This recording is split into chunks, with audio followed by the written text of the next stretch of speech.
नमस्कार मित्रांनो, lustre of एज्युकेटिव आपल्या यूट्यूब चॅनलवर तुम्हा सर्वांचे मी ज्ञानेश्वरी स्वागत करते। तर मित्रांनो, नुकतीच टी परीक्षा पार पडली आहे। त्यानंतर आता CTT परीक्षा सुद्धा होणार आहे। नोटिफिकेशनच आज आलेलं आहे। तर आपण हे नोटिफिकेशन आज बघणार आहे। तर बघा, ही परीक्षा कधी होणार आहे? तर ही परीक्षा होणार आहे 8 फेब्रुवारी 2026 ला ही परीक्षा होणार आहे। म्हणजे आजपासून आपल्या हाती दोन महिन्याचा कालावधी आपल्या हाती राहतो। आता याचे फॉर्म आजपासून सुरू झालेले आहे।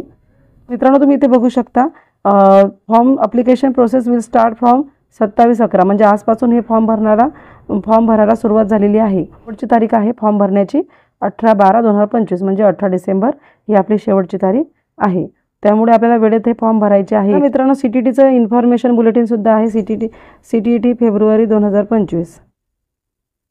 आता पेपरचं शेड्यूल आपण बघून घेऊया। हे पेपर कसा राहणार आहे? पेपर आपला 8 फेब्रुवारीला म्हणजे रविवारी होणार आहे, संडेला। सेंट्रल टीचर इलिजिबिलिटी टेस्ट, याच्यामध्ये तुम्हाला पेपरचं शेड्यूल सुद्धा दिलेलं आहे मित्रांनो। पण जर TTचं बघितलं तर पेपर 1 हा सकाळी आणि पेपर 2 हा दुपारी होतो। परंतु इथं थोडं वेगळं आहे, उलटं दिलेलं आहे। इथं पेपर 2 हा सकाळच्या शिफ्टला होतो। टायमिंग काय दिला आहे तर 9:30 ते 12 वाजेपर्यंत। याला सुद्धा 1.5 तास आपल्याला मिळतो। आणि पेपर 1 आहे इव्हिनिंगला 2:30 ते 5 याप्रमाणे याचं शेड्यूल आपल्याला दिसून येते। त्याचप्रमाणे मित्रांनो, इथं तुम्हाला माहिती सुद्धा सांगितलेली आहे की तुम्हाला एखादी जर माहिती पाहिजे असेल तिथं वेबसाईट दिलेली आहे। वेबसाईट कोणती आहे तर www.nic.in या वेबसाईटवर जाऊन तुम्ही हे बुलेटिन बघू शकता।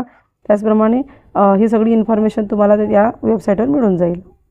तर मित्रांनो, इथे परीक्षा फी दिलेली आहे बघा। पेपर 1 जर भरायचा असेल, फक्त एकच पेपर कोणताही, तो 1 असेल किंवा 2 असेल। तुम्ही जर फक्त पेपर 1 साठी फॉर्म भरला असेल तर 1000 रुपये आणि फक्त 2 साठी फॉर्म भरला असेल तरी 1000 रुपये फी आहे। आणि जर दोन्ही पेपर तुम्ही भरत असणार तर तुम्हाला फी आहे 1200 रुपये। आणि SC ST कॅटेगरीवाल्यांना कमी आहे, 500 रुपये फी आहे। दोन्ही जर भरले तर 600 रुपये फी आहे। याप्रमाणे इथं फीचं स्ट्रक्चर तुम्हाला दिलेलं आहे। तर मित्रांनो, तुम्हाला येथे एक सांगते, TTपेक्षा CTT कधीही सोपी आहे। त्यामुळे याचा फॉर्म तुम्ही नक्की भरा। जर तुमचा TTचा पेपर चांगला गेला नसेल तर तुम्ही CTTचा फॉर्म नक्की भरा, एवढंच सांगते आणि येथेच थांबते। तुम्हाला जर व्हिडिओ आवडला तर नक्की लाईक करा, शेअर करा, कमेंट करा। धन्यवाद।